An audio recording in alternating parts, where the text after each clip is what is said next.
Georgia O'Keeffe was born in Sun Prairie, Wisconsin in 1887.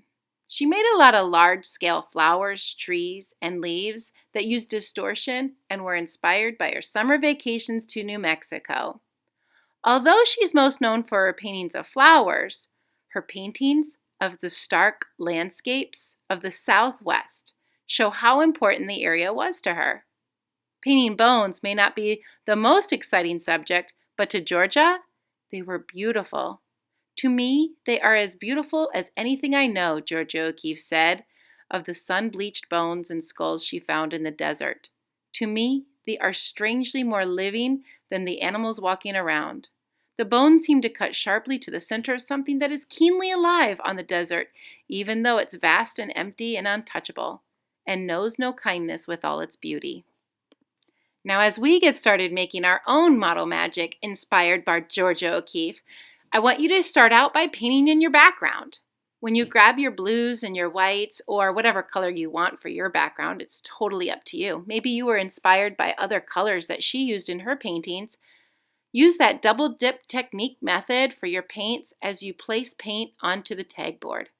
Go ahead and work quickly so that the paint doesn't dry, and just put the paint on in a quick manner.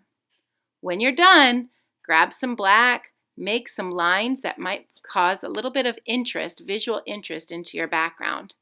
They don't have to be like mine, but this is an image to get you started if you're not sure what to do. Your lines might be abstract. You can make it however you'd like for your background as well. Now grab some model magic and we'll begin starting off by making our cow skull. My project, I let it dry for a moment and then grabbed the model magic. You might want to go ahead and make your model magic off to the side while your paint is still drying. So let's go ahead and grab that model magic and start thinking back to those images of the cow skulls that we saw. When you grab your clay, this is model magic. It kind of has a marshmallow type texture to it, so you don't really have to worry about a lot of details. The things that stuck out the most to me were those crevices where the eyes were, some of its horns, and also maybe some of the lines that make up the nose.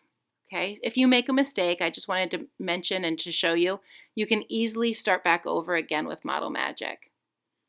Now, once your clay's dry, remember you can either glue your model magic down onto your tag board, your painting, or because it's model magic, it's got a sticky type texture to it that it might stick onto your clay or to your background already, and you might not have to use any glue at all. Now, as you finish working with making your model magic into your cow skull shapes, you can use a tool rather than just your fingers, and it might make it look a little bit more realistic as well. I'm going to go ahead and also add a little bit of paint into my project.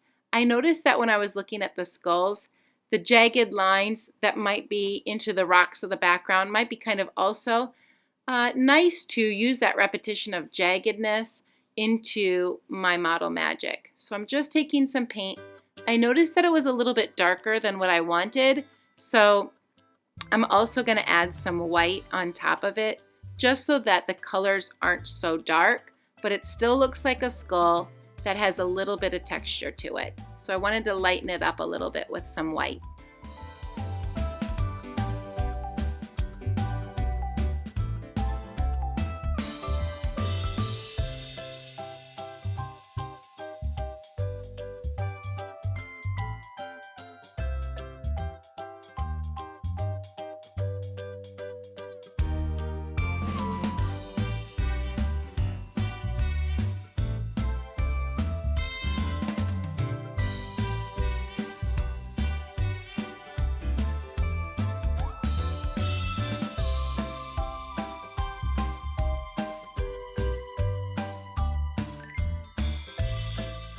All right, let's go ahead and start working on some of those beautiful flowers that she would add into her paintings. I took some tissue paper and tied a little knot with some ribbon. You can use string.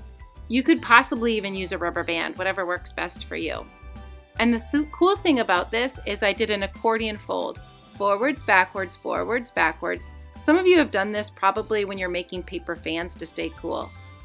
Once you've done that, start to pull very gently. It's tissue paper. It rips really easily. So gently pull that towards the top to get some really cool designs with your tissue paper. If you want me to show you this individually, go ahead and do the first step of folding your paper, tying your knot, cutting off the edges, and fanning it open. I know that sometimes those fold lines, because they're tied so tightly, might be a little bit of a challenge. I know I sped up the video because this really took me a lot longer than what I wanted the video to be. Please go ahead and ask me if you need any help, but it's kind of fun just fanning out the tissue so that you have a 3D look flower with your project. This is inspired by Geogia O'Keeffe. I love the way it turned out. Thanks and happy art making!